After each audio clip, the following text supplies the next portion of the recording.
Bueno, pues estuvimos ya algunos domingos estudiando acerca de hombres usados por Dios y estuvimos viendo hombres en el Antiguo Testamento. ¿Se acuerdan que empezamos con Noé, con Moisés, con José, con Abraham también lo llegamos a ver, vimos a Job, vimos la semana pasada a Daniel y hemos estado viendo a muchos hombres usados por Dios y vamos a dar un gran salto y dejamos el Antiguo Testamento y ahora continuamos con el Nuevo Testamento. Y a diferencia de lo que hemos estado estudiando, por ejemplo, Daniel tiene su libro, con un libro que le dedica la historia a él, ¿no? Pues David no, pero varios libros hablan acerca de él. Y Juan se parece mucho a Juan el Bautista, se parece mucho a David en el sentido de que su historia viene relatada por 4 diferentes hombres: Mateo, Marcos, Lucas y Juan. Es decir, 4 hombres decidieron escribir el Evangelio e incluirlo a él. Esto así a bote pronto podemos decir, pues es algo importante, que la vida de Juan esté escrita en 4 de los libros que serían los evangelios. Entonces, entendiendo que los evangelios realmente hablan acerca del Señor Jesucristo, lo hemos visto los miércoles que estudiábamos el propósito de los milagros, ¿cuál era? Dar certeza de que Jesús era Hijo de Dios, ¿no? Entonces, los evangelios son una biografía, una pintura de nuestro Señor Jesucristo. ¿Y se escribieron para qué los evangelios?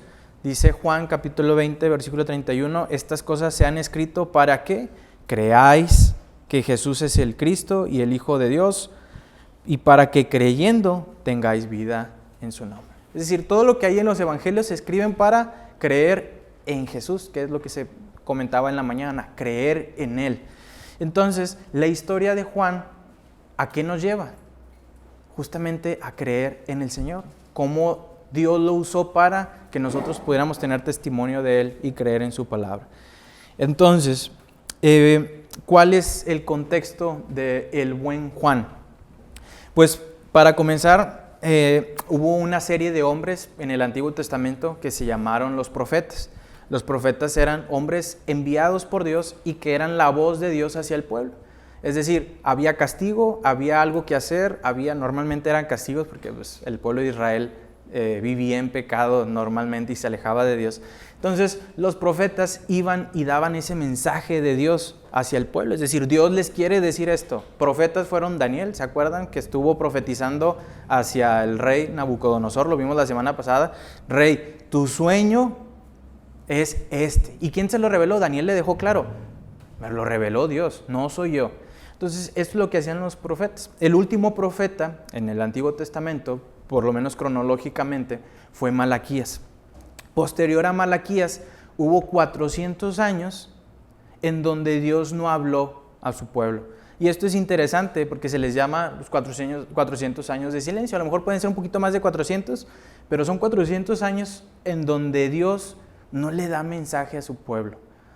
Un pueblo que estaba acostumbrado a que lo estuvieran regañando muy seguido, a que vinieran hombres y le dijeran, ¿sabes qué? Te va a pasar esto. Bueno, por lo menos estaba escuchando yo a alguien de parte de Dios. Pero 400 años no hubo nadie que hablara al pueblo de Israel. ¿Por qué no hubo nadie? Porque el pueblo de Israel había pecado. ¿Se acuerdan qué pasó en la predicación que daba mi papá la semana pasada? Los llevaron ¿a dónde? A Babilonia, porque su pecado había sido increíblemente grande. ¿Cuál fue su castigo? Que los tomaron, es decir, hasta los seleccionaron, ¿verdad? Tú eres el mejorcito, vente porque tú me ayudas, y los otros no, ustedes váyanse y nada más los capturo. Destruyeron el templo. ¿Se acuerdan que en Babilonia estaban usando los utensilios del templo? Que Dios se enoja con eso. Imagínate, habían profanado incluso al pueblo de Israel. Es decir, los habían aplastado por completo. Y esto era un castigo de Dios hacia su pueblo. Entonces Malaquías fue el último de estos hombres que habló hacia su pueblo. Y están estos 400 años en donde Dios dice, ¿saben qué? Yo no voy a ya intervenir en sus vidas. Ya no les voy a dar mi palabra, ya no voy a decirles nada. Y Dios no envía a nadie. ¿Qué pasaron en estos 400 años? Solamente para poner en contexto a Juan. Israel había sido conquistado por Babilonia, ha sido conquistado después por los medos persas. ¿Se acuerdan que mi papá también compartió algo acerca ya de otros reyes?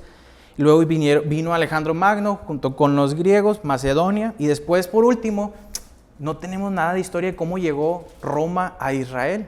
O sea, cómo llegó a ser Roma dominador del pueblo de Israel. Entonces pasaron, imagínense, muchísimas cosas, de ser el pueblo de Dios, haber sido conquistado como 4 veces. Esto sí era realmente algo impresionante para el pueblo de Israel. Habían perdido toda su identidad.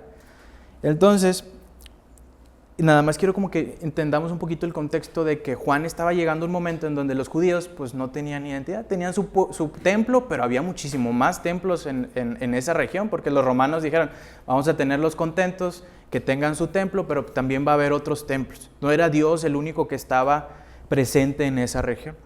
Entonces llega Juan con un mensaje.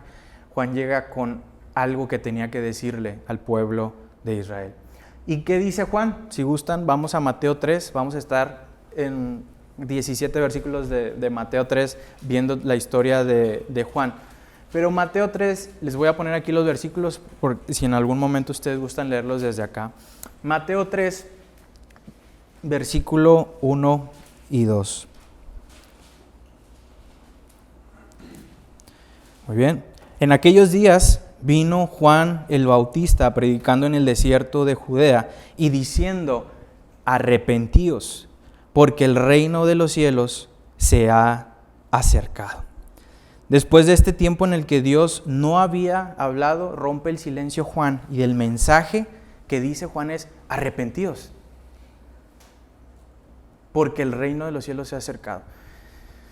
Juan es contemporáneo a Jesús. Se nos dicen en los evangelios que se llevaban a lo mejor 6 meses de diferencia. Entonces, cuando el Señor Jesús empezó su ministerio, decimos que tenía 30 años aproximadamente. Entonces, imagínense a Juan, un hombre de entre 26 y 30 años, realmente estaba joven, yo tengo 25, es decir, un poquito más grande que yo, y ya estaba Juan predicando. Normalmente cuando yo digo Juan el Bautista, me imagino a un señor, más por lo que vamos a leer adelante de que andaba con pieles de camello y demás. A lo mejor su apariencia sí era diferente, pero Juan era un joven. Insisto, 30 años, pues estaba apenas en la flor de la juventud, o sea, no, estaba muy chavo. Y llega ante un pueblo necesitado de la palabra de Dios, de un mensaje, y les dice, arrepiéntanse. No les dice, ¿saben qué? Dios se acordó de ustedes. ¿Saben qué, pueblo de Israel? Vamos a juntarnos porque Dios tiene un plan. Eso sería más bonito, ¿no? Oigan, ¿saben por qué Dios se olvidó de ustedes? Bueno, es que Dios tiene ese propósito. No, Juan ni fue duro. Arrepiéntanse, porque el reino de los cielos se ha acercado. Y me gustaría que meditáramos un poquito en este mensaje. ¿Cuál era el mensaje de Juan? Arrepentíos. Y esta palabra, arrepentíos, viene del griego, que la verdad no sé pronunciar esa palabra, pero está en griego, que traducido es al español metanoía. A lo mejor esa palabra sí la han escuchado ustedes un poquito más, metanoía. Bueno, a lo mejor no. ¿Qué es metanoía? Aquí hay 2 palabras, es una palabra compuesta. Meta es cambio, como de metamorfosis, evoluciona, cambia, y noía es de mente. Entonces lo que Juan les decía, hagan una metanoía, es decir, un cambio en sus mentes. Arrepiéntanse, cambien su manera de pensar. Eso era lo que Juan estaba constantemente compartiéndoles. Ahora, nada más quisiera que tomáramos a consideración algo. Yo puedo pedir, porque esta palabra se puede confundir con otras cosas, con un cambio de opinión. Cheque, a lo mejor cuando tenía entre 15 y 30 años pensaba que el mejor partido político era X partido. Y después tuvo un cambio de pensamiento y ya cree que ahora el otro partido con el que siempre le tiró es el mejor. No voy a decir nombres para no ponernos aquí con discusiones. Pero ese es un cambio de mentalidad. Y Juan no les dice, cambien de mentalidad.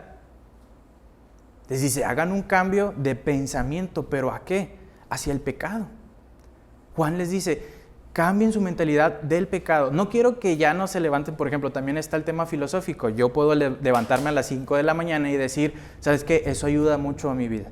De repente puedo yo decir, ¿sabes qué? Prefiero mejor alimentarme bien. Eso va también a cambiar mi estilo, va a ayudar a mi estilo de vida. Entonces son dos cosas diferentes que ayudan a que yo sea una mejor persona. Ese también puede ser un cambio de pensamiento, pero Juan no decía eso. ¿Qué quería Juan que cambiaran? En Lucas y en Marcos nos lo dice, él fue por toda la región contigua al Jordán predicando el bautismo del arrepentimiento, es decir, del cambio de mentalidad ¿de qué? Del perdón de pecados, es decir, él quería a Juan que cambiaran su mentalidad sobre el pecado. Arrepiéntanse, ya no vivan en pecado, cambien su manera de vivir. Marcos 1:4, bautizaba a Juan en el desierto y predicaba el bautismo del arrepentimiento, ¿para qué? Para perdón de pecados. Ese era el mensaje de Juan. Arrepiéntanse ¿de qué? De sus pecados. Cambien ya su manera de vivir. Ahora vamos a, insisto, creo que hemos llegado a muchas conclusiones acerca de esto, que estudiar en una sola predicación la vida de todo un personaje es complicado, pero vamos a verlo muy por encima, algunas cosas para que terminando este mensaje, si el Señor lo permite, podamos entender o refrescar un poquito quién era Juan. Entonces, detalles de Juan el Bautista. ¿De dónde vino? ¿Por qué hace esto? ¿Quién lo envió? Continuamos con la lectura en Mateo 3, donde estábamos, versículo 3. Pues este es aquel de quien habló el profeta Isaías cuando dijo, voz del que clama en el desierto, preparad el camino del Señor, enderezad sus sendas. Esta profecía que se dice acerca de Juan, de a quien están haciendo referencia, es en Isaías 40, versículo del 1 al 5. Y hermanos, los 4 evangelios hacen referencia a Juan también con esta profecía. Así como cuentan su historia, también cuentan y hacen referencia a que Juan fue profetizado en Isaías 40. Isaías 40, ¿cuánto sucedió? Hace más de 400 años atrás. Entonces imagínense, la vida de Juan y su mensaje se estaba considerando desde 400 años antes de que él naciera y estuviera en la tierra. Si gustan acompañarme a Isaías, si no, aquí están los versículos que vamos a estar leyendo. ¿Qué dice Isaías 40 del 1 al 5? Consolaos, consolaos, pueblo mío, dice vuestro Dios. Hablad al corazón de Jerusalén, decidle a voces que su tiempo ya es ya cumplido, que su pecado es perdonado, que doble ha recibido de la mano de Jehová por todos sus pecados. Versículo 3, voz que clama en el desierto, preparad camino a Jehová, enderezad calzada en la soledad a nuestro Dios, todo valle sea alzado, bájese todo monte y collado, y lo torcido se enderece y lo áspero se allane, y se manifestará la gloria de Jehová, y toda carne juntamente la verá, porque la boca de Jehová ha hablado. Isaías 40. Esta profecía es bien importante para el pueblo de Israel. ¿Por qué? Porque el pueblo había sido destruido. El pueblo estaba sin identidad. Y Dios, siendo Dios, en su amor y misericordia, les dice en el versículo 1, ¿saben qué ustedes han sufrido? Los han destruido, les ha ido muy mal, pero yo los quiero. Yo les prometí algo, que era cuidarlos. Y les dice, consolaos, consolaos. Imagínense qué bonito detalle de nuestro Dios, que aún y en el pecado del pueblo de Israel, Él todavía se preocupa por ellos y les dice, consolaos, no estén decaídos, cobren ánimo. Y Dios básicamente lo que les dice es que el castigo que ustedes están viviendo, pues se lo merecieron, la verdad. Ustedes se desviaron y todo esto que está sucediendo con Babilonia y las conquistas es algo que deben de recibir. Sin embargo, yo les voy a enviar a alguien. Yo les voy a enviar a mi hijo. Yo voy a ir a visitarlos. Y mientras eso pasa, consolaos. Y es interesante porque el versículo 3, hermanos, y ahí está en negritas, nos dice, preparad camino a Jehová. ¿Qué nos quiere decir esto? ¿Y qué le estaba diciendo Isaías a su pueblo? Dios va a venir. El Dios tan grande y misericordioso, se va a hacer hombre y va a estar habitando con ustedes. Entonces, ¿qué hay que hacer para recibir a Dios?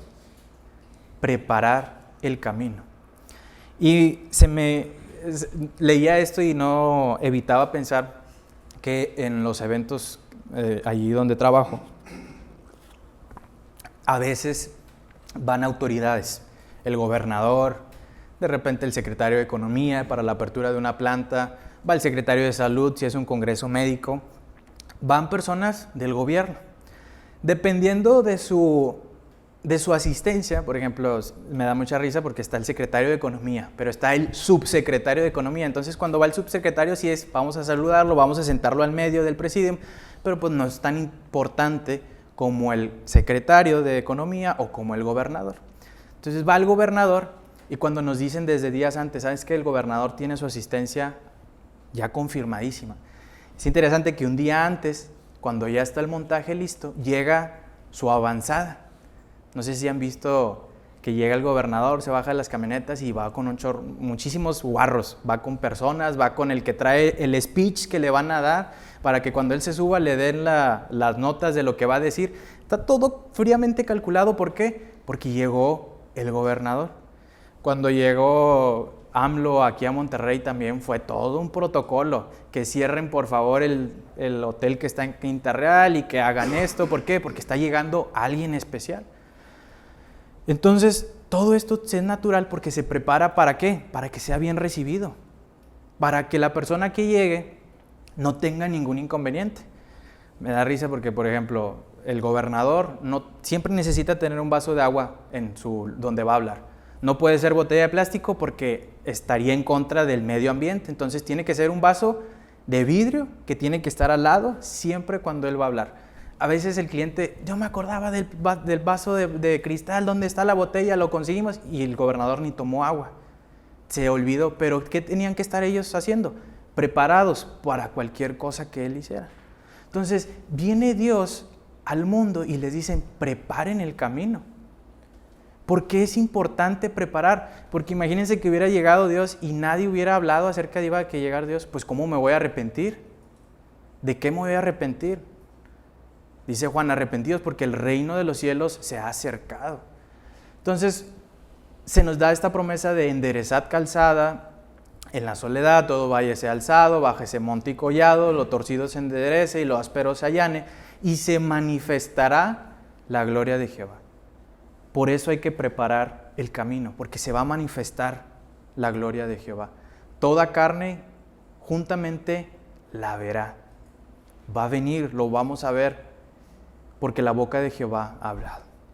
Entonces, ¿quién es este hombre que está hablando en el desierto? ¿Quién es esta voz de la que se nos dice voz, le da una instrucción? Es Juan.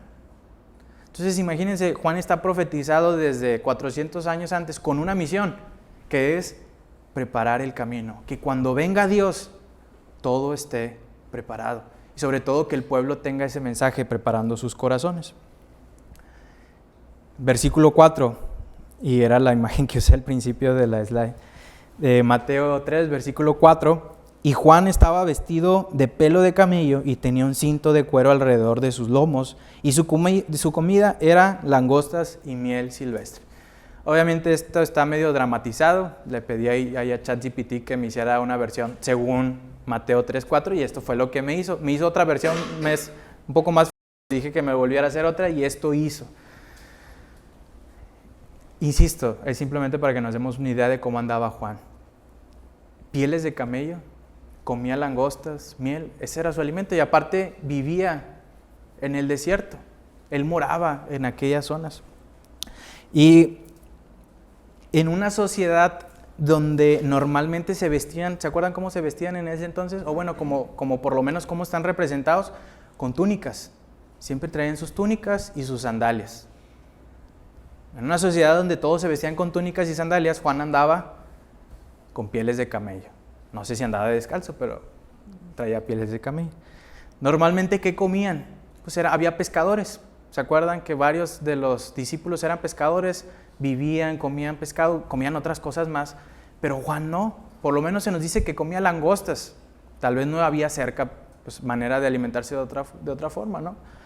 Y sus moradas normalmente pues eran ciudades, estaba el Imperio Romano, había que tener estándares para una ciudad como Jerusalén, y Juan decidió estar en el desierto.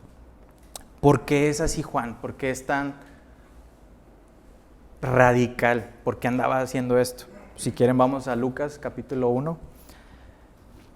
Y ahí vamos a leer muy rápido, insisto. Siento que no le estamos dando quizás el enfoque, la profundidad necesaria, pero vamos a leer muy por encima de dónde viene Juan. Se nos dice en Lucas capítulo 1, versículo del 5 al 7. Hubo en los días de Herodes, rey de Judea, un sacerdote llamado Zacarías, de la clase de Abías. Su mujer era de las hijas de Aarón y se llamaba Elizabeth. Ambos eran justos delante de Dios y andaban irreprensibles en todos los mandamientos y ordenanzas del Señor. Versículo 7. Pero no tenían hijo, porque Elizabeth era estéril y ambos eran de edad avanzada. Los padres de Juan eran Zacarías y Elizabeth. Aquí se nos da la instrucción a los padres de Juan. Ellos, se nos dice cosas muy bonitas acerca de ellos, que eran justos, que eran irreprensibles, es decir, eran hombres, una familia que buscaba a Dios, que buscaba siempre hacer la voluntad de Dios, pero tenían un problema, ya eran grandes y Elizabeth era estéril. No podía tener hijos, Elizabeth. Sin embargo, ahorita desarrollamos un poquito más en eso. Con esta información que acabamos de leer, ¿qué contexto tienen los padres de Juan? Primeramente, Zacarías. Se nos dice que es de la clase de Abías. ¿Quién es Abías o qué es la clase de Abías? En el Antiguo Testamento, el rey David, que hablamos acerca de él, entre las varias reformas que él hizo, fue que de los descendientes de Aarón, Aarón era el hermano de Moisés, él estaba al servicio, era sacerdote, lo que hizo David fue hacer clases o grupos de todas las familias. Entonces, estos sacerdotes estaban establecidos por grupos y clases. Uno de ellos era Abías. Y todo esto no lo vamos a leer, pero está en Crónicas, Primera de Crónicas 24, del 1 al 19. Entonces, todo esto de los grupos lo hizo para que hubiera un orden para servir a Dios, para que no todos fueran en bola y después se regresaran, sino que cada familia le tocaba 2 veces al año administrar en el templo. ¿Qué significa esto? Que pues justamente Zacarías era descendiente de Aarón y servía regularmente en el templo. Ahora, Elizabeth era de las hijas de Aarón, es decir, su descendencia venía también de sacerdotes. ¿Perdón? Su ascendencia, perdón, gracias. Su ascendencia, descendencia es Juan, su ascendencia venía de sacerdotes. Y aparte, no lo vamos a leer tan a profundidad, era pariente de María. María, la madre de Jesús. La palabra que se usa para pariente en algunos de los evangelios no profundiza en qué relación tenían, si eran primos, si eran si eran primas, si eran algo sobrinas, no se nos dice, pero nada más se nos dice que eran parientes de María. Entonces, Juan y Jesús, no sabemos qué exactamente, pero eran familia de alguna manera. Juan el Bautista y Jesús nuestro Señor. Entonces, vemos estas dos cosas de Zacarías y Elizabeth, ¿y qué podemos decir? Que Juan, si no hubiera sido llamado por Dios, tenía de todo para ser ¿qué? Sacerdote. Nació con un padre que servía, su madre era de las hijas de Aarón, entonces este cuate estaba destinado a estar administrando en el templo. Imagínense, era inevitable que Juan no sirviera a Dios. Sin embargo, Dios lo llama para que le sirva, pero de otra manera, que es lo que veíamos ahorita en Mateo, ¿no? Lucas, ahí mismo más adelantito, cuando ya se da el anuncio de Juan, y se le apareció un ángel del Señor puesto de pie a la derecha del altar del incienso, es decir, a Zacarías, y se turbó Zacarías al verle, y le sobrecogió en temor. Pero el ángel le dijo a Zacarías, no temas, porque tu oración ha sido oída y tu mujer Elizabeth te dará a luz un hijo. Y llamarás su nombre Juan, y tendrás gozo y alegría, y muchos se regocijarán de su nacimiento, porque será grande delante del Señor. No beberá vino ni sidra, y será lleno del Espíritu Santo, aún desde el vientre de su madre. Es increíble que en un contexto en donde no podían tener hijos, Elizabeth era estéril, ya estaban grandes de edad, viene un ángel y responde, viene Dios envía a un ángel para responder esa oración que ellos habían tenido, que era tener un hijo, y les dicen, ¿sabes qué? Vas a tener un hijo, y llamará su nombre Juan. Y lo que quisiera hacer énfasis, porque estamos aquí para ver por qué Juan estaba con esas vestimentas, ¿se acuerdan? Es que dicen, no beberá vino ni sidra, y será lleno del Espíritu Santo aún desde el vientre de su madre. Si nosotros leemos esto, a mí por lo menos me recuerda mucho al llamamiento de Sansón. ¿Se acuerdan que Sansón también desde antes de que naciera le dijeron, ¿sabes qué? A él lo vas a separar. No le vas a cortar su cabello, no va a tomar vino, va a hacer ciertas cosas porque va a estar al servicio de Dios. Entonces, Sansón, a raíz de esta promesa que hace Dios a su madre, Sansón se hace fuerte. Pero Sansón no se hizo fuerte porque no le cortaran el cabello, y al final sí, pero fue por un tema de desobediencia. Pero Sansón era fuerte porque Dios lo había prometido. Dios le había dicho, ¿sabes qué, Sansón? Yo voy a usarte a ti y tu fuerza, pero tú tienes que guardarte de esta manera. ¿A qué quiero llegar con todo esto? Es que Juan, desde antes de que él naciera, Dios ya lo estaba buscando con un propósito. Eso yo estoy seguro que lo llevó a vivir una vida radical, una vida diferente. Y dice el versículo del 16 al 17, después de que le dice esta instrucción de que no va a hacer ciertas cosas, y hará que muchos de los hijos de Israel se conviertan al Señor Dios de ellos. ¿Sabes qué, Zacarías? Tu hijo va a hacer que Israel se convierta. E irá delante de él con el Espíritu, y el poder de Elías, para hacer volver los corazones de los padres a los hijos y de los rebeldes a la prudencia de los justos, para preparar al Señor un pueblo dispuesto. ¿Se acuerdan qué decía Isaías? Voz que clama en el desierto, prepara. Y el ángel le dice a Zacarías, tu hijo va a preparar al pueblo para que esté dispuesto. Imagínense qué padre, empezamos ya con Juan actuando y luego nos regresamos a Isaías y luego ya estamos antes de que él naciera, y cada una de esas cosas es muy bonito, por lo menos yo lo veía de esa manera, que Dios lo profetizó, el ángel lo estaba confirmando y Juan en Mateo 3 ya lo estaba haciendo. Juan estaba siendo obediente a ese llamado que él había tenido, volver los corazones del pueblo.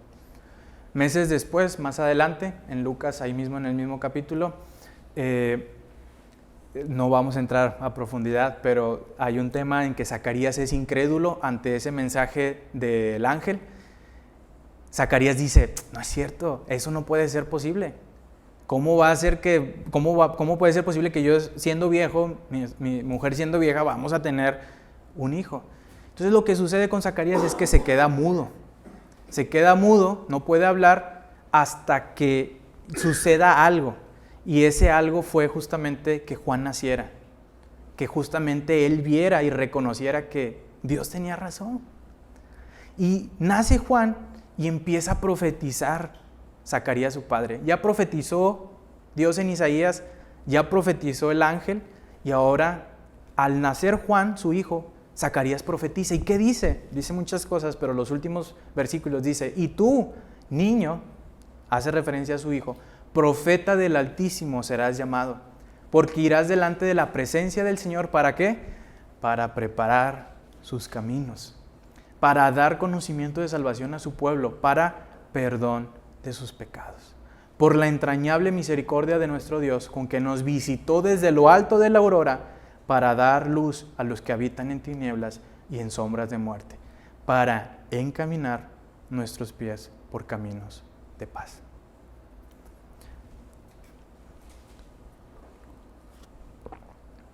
Básicamente Juan era un heraldo, alguien que venía anunciando que iba a venir nuestro Señor Jesucristo. Entonces, esta es una de las razones por las cuales Juan vivía así. Estoy seguro que el propósito central, y que no se lo quitaban, aparte de que estaba chavo, era alguien que tenía mucha energía, pues era simplemente hacer estas cosas por las cuales él había sido llamado. Imagínense si habían profetizado de él todo este tiempo y ya no le echaba ganas Juan. Es decir, Dios lo había preparado de alguna manera y él estaba dedicado 100% a esto. Ahora, regresamos a Mateo. Y después de que vemos de que Juan predicaba, Juan estaba en esta condición, andaba vestido de esta manera, estaba predicando el evangelio, el arrepentimiento de los pecados. ¿Cuál fue la respuesta del mensaje de Juan? Versículo 5. Y salía a él Jerusalén y toda Judea. Hay otras versiones que nos da más énfasis cuando dice salía a él Jerusalén. Imagínense, salía a él toda una ciudad. Aquí a lo mejor es muy sencillo, muy superficial leerlo, pero salía la multitud de gente, toda Judea aparte y toda provincia alrededor del Jordán, y eran bautizados por él en el Jordán, confesando sus pecados. Y lo hemos visto en los estudios, y creo lo vamos a ver el próximo domingo. Juan estaba haciendo algo por lo cual todos lo conocemos: el bautista, bautizaba. ¿Qué significa el bautismo? Y yo sé que todos lo entendemos, nada más que esto es lo que Juan quería representar: hacer público ese arrepentimiento. Es decir, cuando las personas se arrepentían, cuando hacían esa metamorfosis en sus cabezas de cambiar radicalmente el pecado, tenían que hacer algo público. ¿Y qué era? Bautizarse. Hacían público su arrepentimiento. Entonces Juan constantemente, había muchísima gente que se le acercaba y los bautizaba, haciendo público que la gente se estaba arrepintiendo, específicamente el pueblo de Israel. Ahora, ¿todos lo recibieron de esta manera? Tristemente no. Tristemente mucha gente no recibió a Juan de una mejor manera, de una manera correcta. Insisto, estos pasajes que vienen me gustaría verlos a profundidad, pero yo sé que por temas de tiempo no los vamos a hacer, pero hubo un grupo de personas, fariseos y saduceos, los enemigos número uno de Jesús, pues también lo fueron de Juan. Al ver que muchos de los fariseos y los saduceos venían a su bautismo, les decía: generación de víboras, ¿quién os enseñó a huir de la ira venidera? Haced pues frutos dignos de arrepentimiento, y no penséis decir dentro de vosotros mismos: a Abraham tenemos por padre, porque yo os digo que Dios puede levantar hijos a Abraham aún de estas piedras. Hay otros evangelios que lo enfatizan un poquito más, pero los fariseos y los saduceos no se acercaban para ser bautizados. No se acercaban como para apoyar a Juan. No se acercaban para quizás financiarle su obra.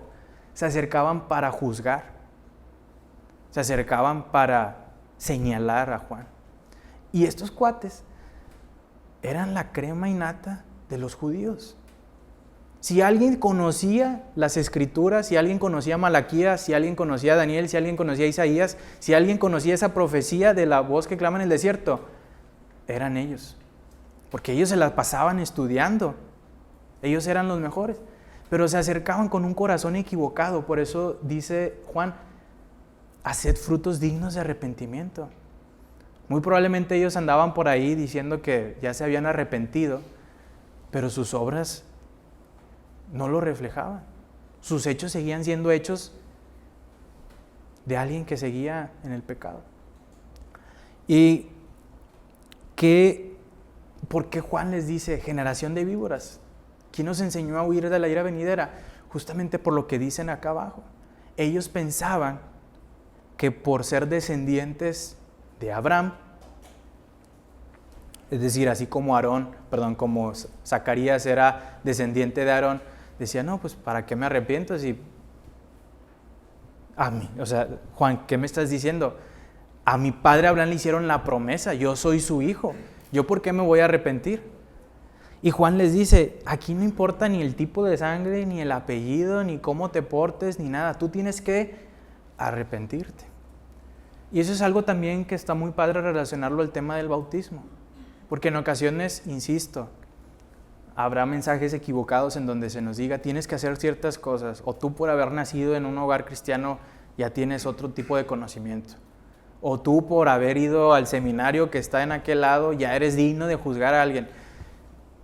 Nadie, todos estamos en la misma condenación.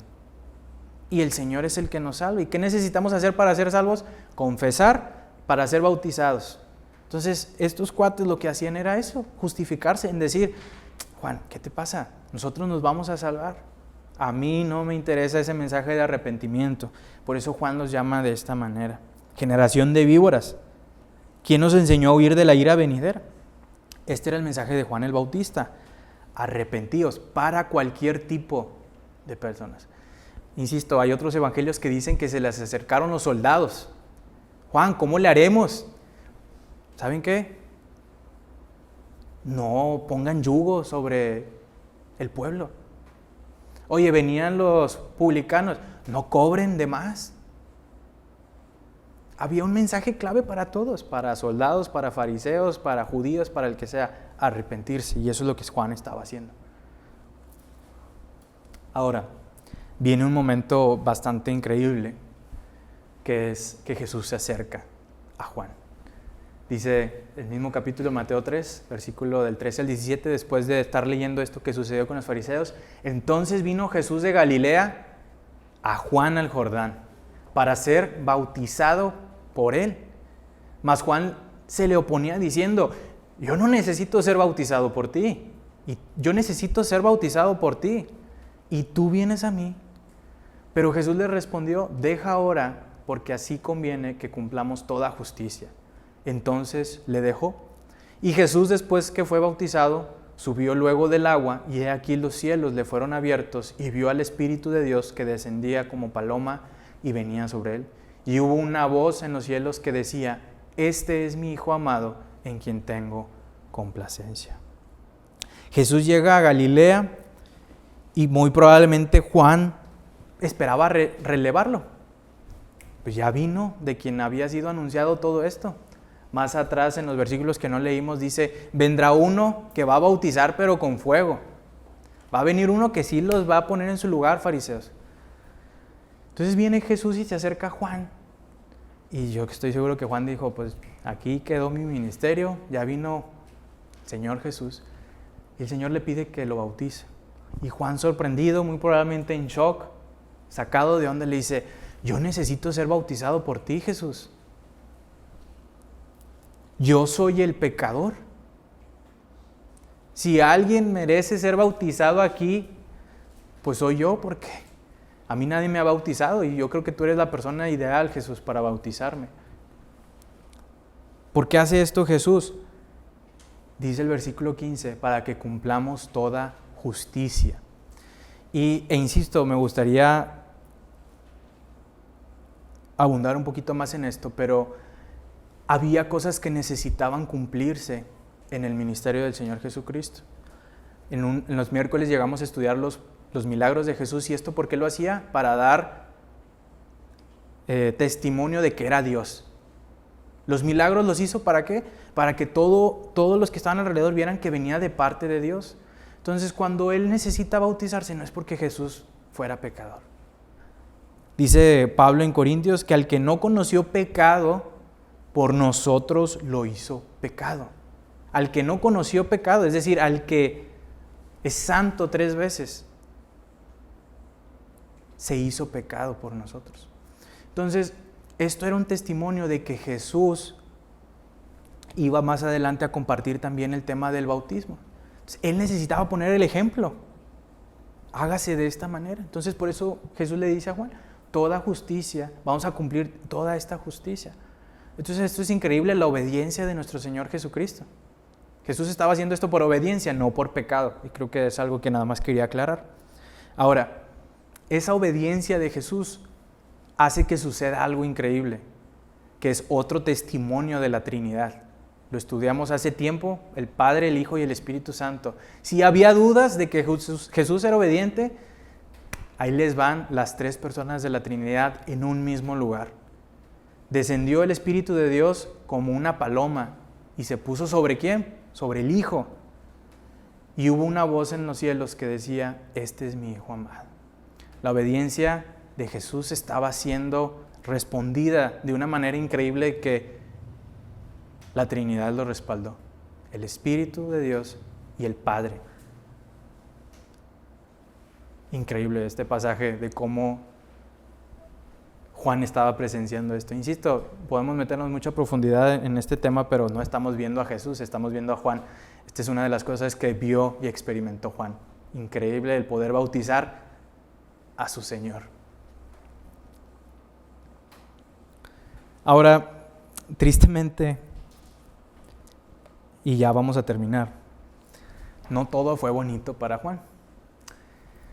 Este es un pasaje largo, si gustan acompañarme, no lo quise poner todo en una slide. Mateo 14. Y recuerdo que de chico este pasaje Perdón, es Lucas, gracias.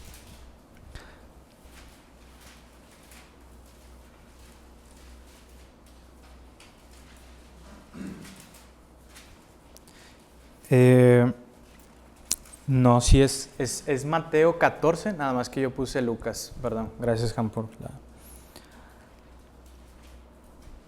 El pasaje es Mateo, los capítulos y versículos están correctos. Entonces es Mateo 14 y el título de sus Biblias, el título del pasaje de estos versículos es La muerte de Juan el Bautista. Y vamos a leerlo brevemente. Dice: en aquel tiempo Herodes, el tetrarca, oyó la fama de Jesús y dijo a sus criados: este es Juan el Bautista, ha resucitado de los muertos y por eso actúan en él estos poderes. Juan había sido encarcelado, entonces ven a un hombre que está haciendo milagros y dicen: resucitó Juan, porque el único que había hecho grandes señales, ¿quién había sido? Juan. Entonces confunden a Jesús con Juan, a Juan con Jesús y dicen: oigan, que me hace que se nos escapó, vamos a ver qué pasa. Versículo 3: porque Herodes había prendido a Juan y lo habían encadenado y metido en la cárcel por causa de Herodías, mujer de Felipe su hermano, porque Juan le decía: no te es lícito tenerla. El claro mensaje que decía a los fariseos, que le decía a los soldados, que le decía a todos, hasta el propio rey se lo dijo. ¿Sabes qué? Te estás metiendo con la mujer de tu hermano y eso no está bien. Eso caló. Y lo metieron en la cárcel a Juan. Confrontó. Y su resultado fue que lo pusieran en la cárcel. Y dice versículo 5: y Herodes quería matarle, pero temía al pueblo, porque tenían a Juan por profeta. El pueblo respaldaba a Juan por todo lo que estaba haciendo. Pero cuando se celebraba el cumpleaños de Herodes, la hija de Herodías danzó en medio y agradó a Herodes. Es una ilustración, esa imagen que está ahí en la presentación. Y dice que cuando estaba danzando agradó a Herodes, por lo cual éste le prometió con juramento darle todo lo que pidiese. Ella, instruida primero por su madre, a la que estaban ahí acusando, dijo: dame aquí en un plato la cabeza de Juan el Bautista. Entonces el rey se entristeció, pero a causa del juramento y de los que estaban con él en la mesa, mandó que se la diesen. Y ordenó decapitar a Juan en la cárcel, y fue traída su cabeza en un plato y dada a la muchacha. Y ella la presentó a su madre. Entonces llegaron sus discípulos y tomaron el cuerpo y lo enterraron, y fueron y dieron las nuevas a Jesús. Juan vivió conforme a su llamado, fue obediente, fue apartado, fue valiente. Y esa valentía lo llevó a este momento, a ser encarcelado y a después a que le pidieran su cabeza. Y Es triste, hermanos, porque con esto quiero cerrar acerca de la historia de Juan, que muchos siervos fieles del Señor, y me quedo con este último que vimos de Daniel, muchos siervos que oraban incluso cuando se les decía que no se inclinaron ante una estatua, muchos de esos siervos fieles del Señor no tuvieron una gloria humana, no fueron reconocidos por la gente. Y Juan le pasó esto. Juan fue muy obediente, fue valiente, pero terminó en la cárcel. Y que esto no sea un motivo como de temor, sino más bien un ejemplo claro de cómo ante las circunstancias Juan siempre estuvo al pie del cañón, como se dice. Fue obediente. Y realmente la pregunta es, ¿era el final? ¿Ese era el final para un hombre que estaba preparando los caminos de Dios? ¿Ese era el final de aquel que fue consagrado desde 400 años antes, un ángel, después Jesús? ¿Ese era el final de Juan? Pues la respuesta es que sí.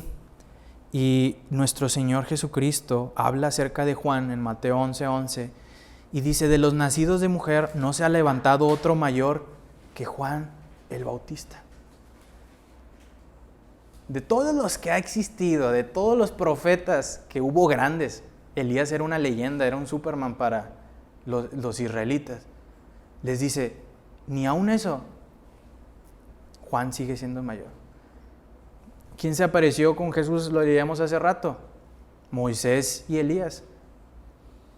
Y eran hombres grandes, hombres valientes, hombres que habían hecho grandes cosas, pero dice Jesús, no ha habido otro hombre tan grande como Juan.